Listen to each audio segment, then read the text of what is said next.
What's going on, everyone? So, a while back I did make a video on Lucifer and Venus and discussing, why Lucifer is connected with Satan in the Bible and how it's connected with Venus and stuff. But I want to do a video that's more in depth and much more informative on this subject. And I want to also discuss Jesus and how Jesus is he's basically Lucifer in the Bible. But we'll get into that. First, I want to discuss who Lucifer is. Like the actual Lucifer, not Lucifer in the Bible, but for those who don't know, Lucifer is actually a Roman deity. So I got notes and stuff. So Lucifer, that's the Latin name for this deity, and in Greek he's known as Phosphoros. This is it's not a very well-known deity, really. As far as Roman mythology, they didn't worship it that much. They didn't regard it that highly. But you can see in Greco-Roman mythology, the morning star, planet Venus, or dawn, is sometimes represented as a young male light bearer. Okay, so Lucifer, if you break down the word Lucifer in Latin, Luci, it means light. Okay, and then fer means bring. It means basically together, it's referring to the one who brings the light bringer. So the reason why Venus, is called the light bringer is because Venus is the brightest planet, and certain times of the year, Venus will rise before the sun does. Before sunset, Venus will rise. And if it's far enough away from the sun, basically at sunrise, even when the sun is gone above the horizon, you can still see Venus in the sky. The sky will be blue and you can still see Venus, but everything else is outshined. So basically it's saying that Venus, the myth is, Venus is the thing that pulls the sun up into the morning sky, and yeah, that's basically where that comes from. So let's see, I could talk about the origins of where that story even came from. This is where we get into Sumeria, Mesopotamia. They laid the foundations for a lot of this astrological stuff. Now there's this right here. This is called the Attis seal. Okay, it was made around 2300 BC, so it's pretty old, and it's a very deep symbol. It has deep symbolism within it. This isn't just depicting some gods they imagined and just created some cool looking art with. This actually represents an event, basically, in the heavens that happens. So I'm gonna bring up my app, my astrological app, to compare this with. I'll briefly explain what this is showing, and then we'll get to the relevant parts. But this is Enki. He's a Sumerian god. He's basically the god of the waters. In this part of, well, I'm getting ahead of myself, but this is Enki, okay? All this is representing part of the zodiac, basically. So Enki, and then you can see under Enki's foot there's a goat, and then from his shoulders there's like rivers coming out with fish, and then he's holding an eagle. Now I can show you here. Aquarius, you can see it's shaped like a man. It's got the head, the arm, and it's got something in his hand, and then the legs are spread open like that, and then you can see under it is the Capricorn goat. So, and then it shows the rivers coming out of his shoulders and the fish. Now, if you look in between Aquarius, there's Pisces, Austrinus, and then there's the Pisces that we know in the zodiac. So in between Aquarius, you got the two Pisces, the two fishes.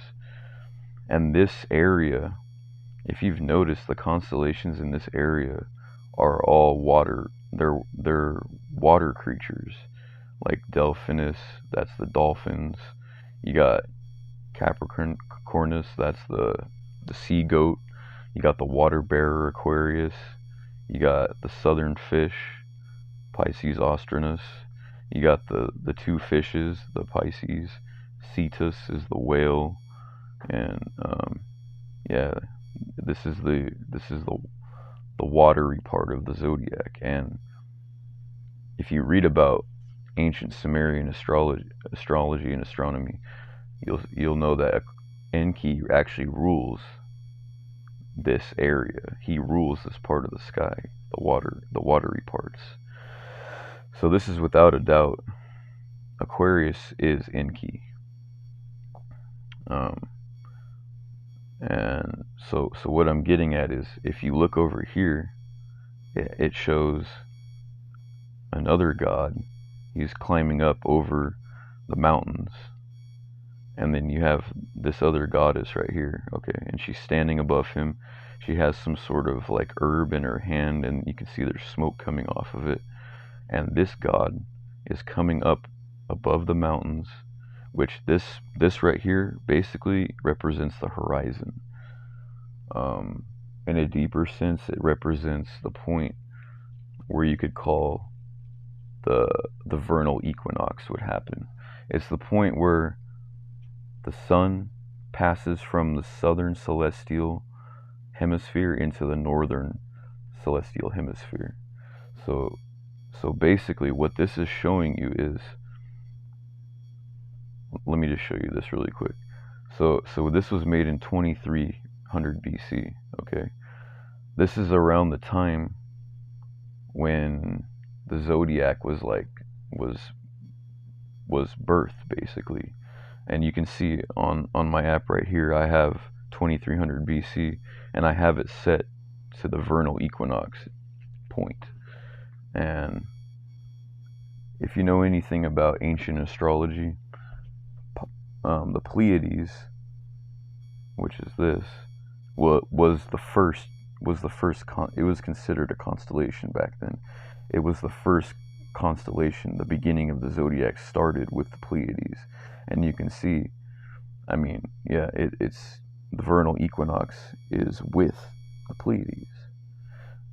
So what this is showing you right here is it's showing you like the beginning of the year.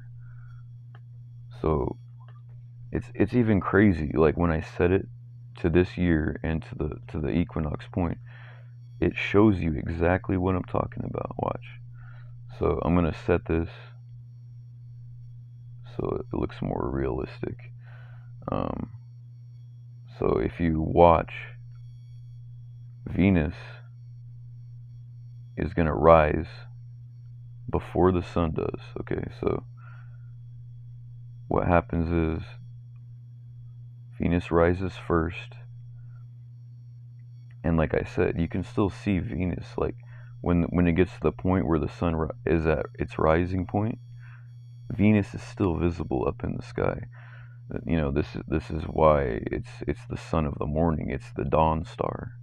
You know, it rules the morning basically, because even the sun cannot outshine it.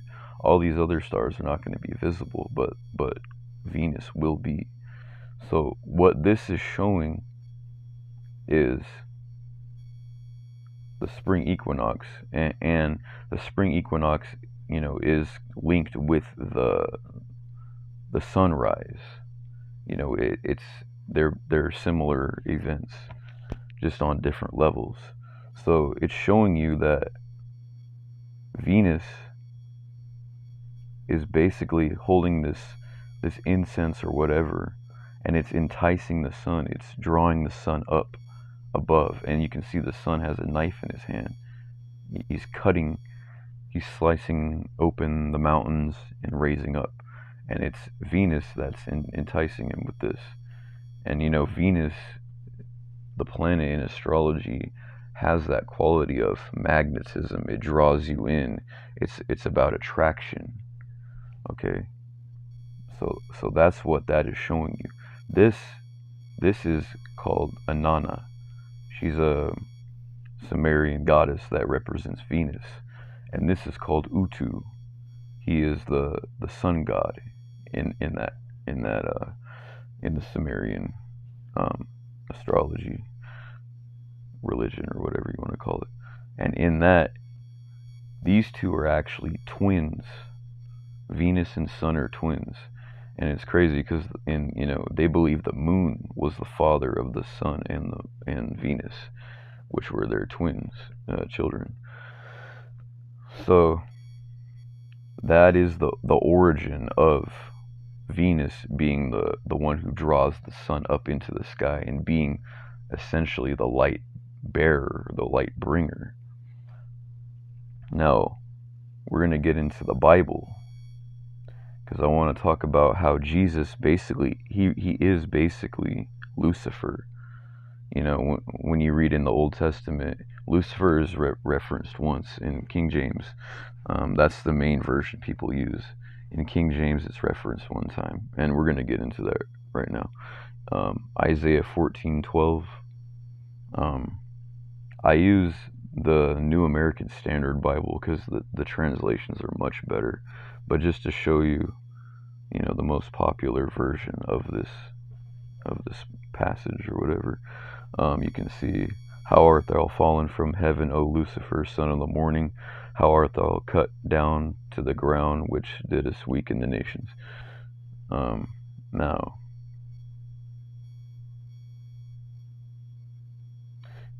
in this version, it's a much better translation, because first of all, Lucifer has nothing to do with the Bible. The word Lucifer is a Latin word, and the reason it's in there in the first place is because the people that translated it were, of course, the Catholics, and they were Romans, and they spoke Latin. So when they translated the original verse, you can see even down here in the footnotes, Hebrew Hellel, i.e. shining one. So that footnote is right here. So instead of putting Hellel or a morning star or whatever, they used Lucifer, because that they had knowledge of Lucifer, and Lucifer basically is the shining one, is the one, like I said, that brings the light. So I guess they just decided to add Lucifer as the name of this morning, son of the morning, being referenced. So yeah, how you have fallen from heaven, you star of the morning, son of the dawn. You have been cut down to the earth, you who defeated the nations. So it's called the star of the morning in this verse, right? Now, this is the Old Testament. So I'm going to go to Peter, 2 Peter 1:19. Okay, so this is speaking about Jesus, returning as Jesus said he was going to do. So he says, "And so we have the prophetic word made more sure, to which you will do well to pay attention as to a lamp shining in a dark place, until the day dawns and the morning star arises in your hearts." So right there, he's talking about Jesus coming back, and he calls him the morning star. back then, around that time, Venus had that mythology around it. And you can see it even leaked into this Christian stuff, which is supposed to be void of pagan concepts and things like that. But right here, you have Jesus is being called the morning star right here. And if that's not enough evidence for you, then we can go to Revelation. We can go to Revelation 22:16. This is Jesus' own words, okay? I, Jesus, have sent my angel to testify to you of these things for the churches. I am the root and the descendant of David, the bright morning star. So Jesus himself says he's the morning star. And the morning star is Lucifer. I believe that there are some old Latin translations of the Bible that actually, yeah, I believe in this verse, that one in Isaiah, and some other ones. Even in this verse you're looking at right now, instead of morning star, it says Lucifer in it. So you read this again and replace bright morning star with Lucifer, and it literally would say Jesus is claiming he is Lucifer. So Jesus, before I talk about Jesus and why he is Lucifer, basically in the Bible, he is the Satan, he is the opposer of Yahweh, basically, of the God of the Old Testament and the Jews. Okay, basically, I want to explain how I got into like studying the Bible. And I'm not going to make it long, but basically when I was around like 21 or so, this is probably 2013, I started becoming interested in God and things like that. So I got a Bible, and what I did is, I didn't have any understanding other than just like the common stuff you hear Christians say about the Bible. So I just basically went at it with like a clean slate, and what I did is I sat down and read every day from the beginning of Genesis all the way through Revelation, the whole entire Bible I read, and then I went over again and studied the various books. And so what happened is I get done reading the Old Testament, right? And then I'm ready to start reading the Gospels, which are the first books that you see when you get to the New Testament, talking about Jesus' story in 4 different versions. But anyway, I'm reading it, okay? And anyone who's read the Old Testament knows it's strict, it's harsh, there's no fucking around. The punishments are brutal, and it's very strict with the laws that were set for the Hebrew people to follow. So when you get to the New Testament and you start reading about Jesus and what he's out there doing, claiming that he, a man who was born from a woman, who is made of flesh, just like all of us, is God, is literally God in the flesh. Jesus himself is God. That alone is the ultimate sin, basically, is that, that is what Satan did, Lucifer, whatever you want to call him. He tried to put himself as God. He tried to put himself above God, and that's exactly what Venus does. It tries to. You got to understand that, like, the Hebrews are sun worshippers, basically. They got their whole monotheism thing, which I'm gonna probably make a video on this later. But the Hebrews got their monotheism concept.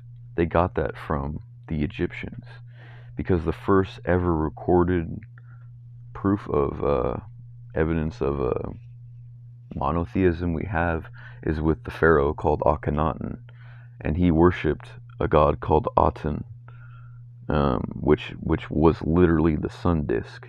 It's the sun you see up in the sky, and he made it so basically in all of Egypt, you could only worship Aten, the sun. And this was the first case of monotheism ever in recorded history. He created monotheism, basically. And at a certain point, you know, that became illegal when he died and all this other stuff. But the point is, you know, the story of Moses, how Egyptians they came out of Egypt, the Israelites came out of Egypt into Canaan. And then at that point, shit starts changing. They start becoming more monotheistic. When in the Old Testament, before that, it's very paganistic. You know, it's very different.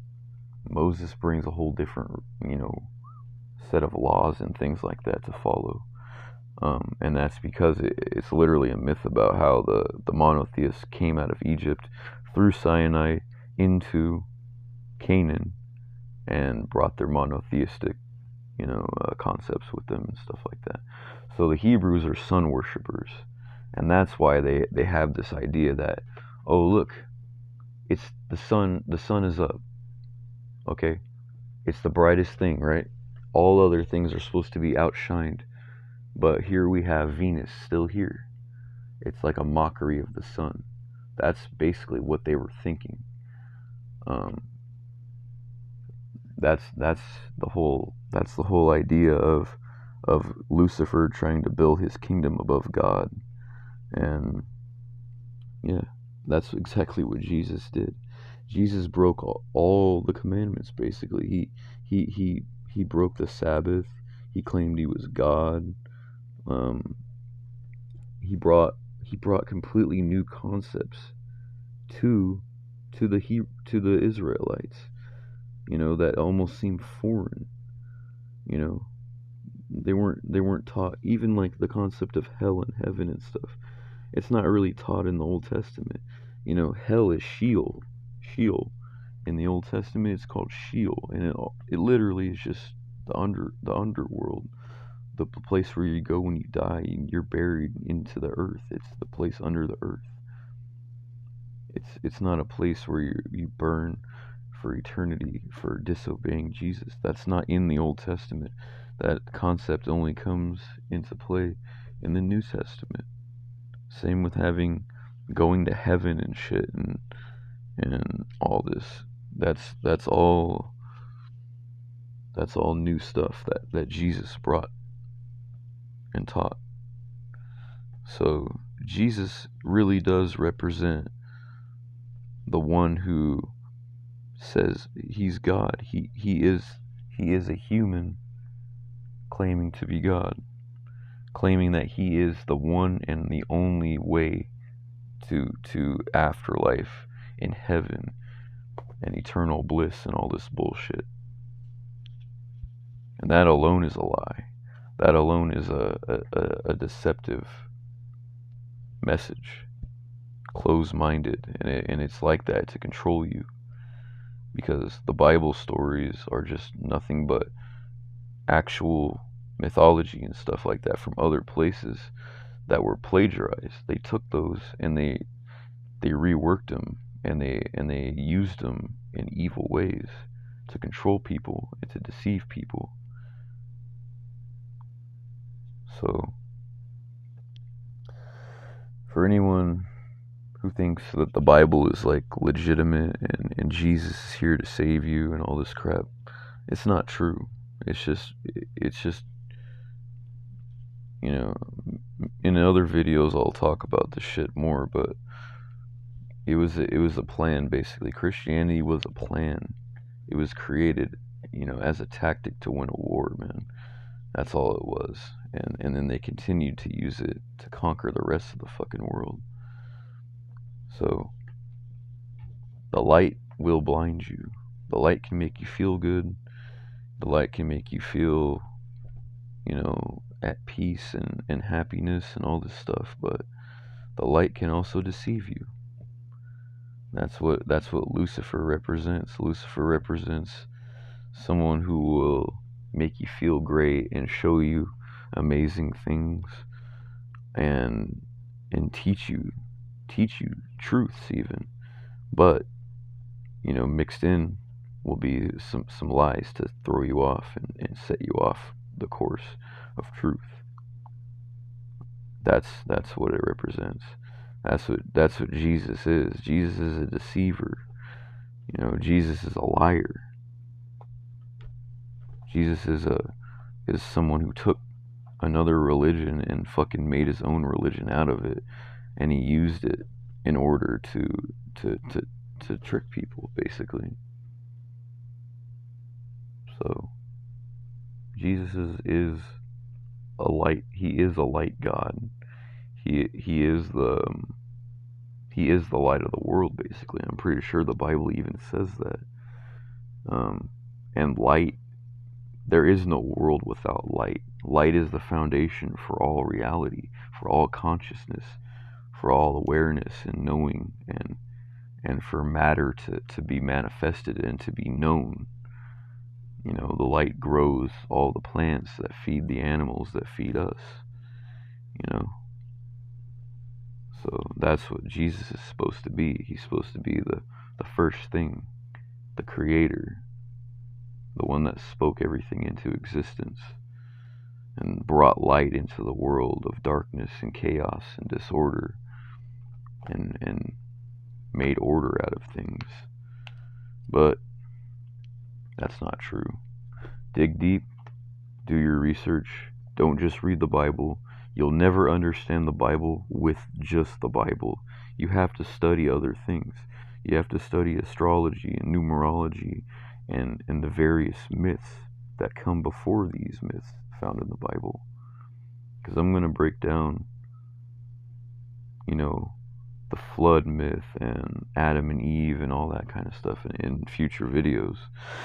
Because it's a big problem. The world is deceived, and they give so much credit to Christianity and the Bible and stuff, and these other religions and stuff from the past. These spiritual systems are being buried. They're being lost forever, and Christianity gets all the credit. The victors get all the credit, and they won by being deceivers and tricksters and violent and oppressive.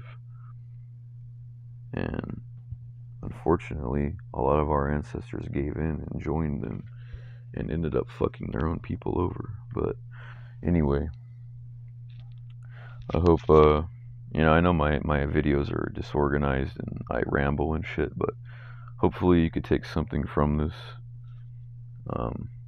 Yeah, I mean, I just want to help people understand these things better because they're important. And yeah, they have a lot of influence in this world and how people see the world and how people accept what people decide is true and what is not true. And that affects me, because I have to live in the world around this stuff. And it makes me have to push constantly because I'm not going to conform to nonsense. I'm not going to conform to shit that I don't agree with and that I can see is not beneficial for humanity and the entirety of the world. So I'm not down with Christianity. I don't hate Christians. I have a lot of Christian family members and shit, but I'm not gonna beat around the bush. Christianity is bullshit. Christianity is a cancer in this world, and it's the most violent force to ever come into this world. It's destroyed so much. We've lost so much, and not just Christianity, but all the Abrahamic religions.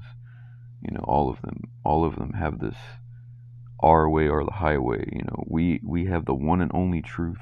Everyone else is wrong, and they're evil for being wrong, and they need to be exterminated, either wiped out completely, or we're going to replace their entire culture, their entire identity with ours. So they have no way of remembering the past, and they only know this. That's some fucked up shit. That's some fucked up shit. So the truth will always come out, though. It doesn't matter if they erase everything.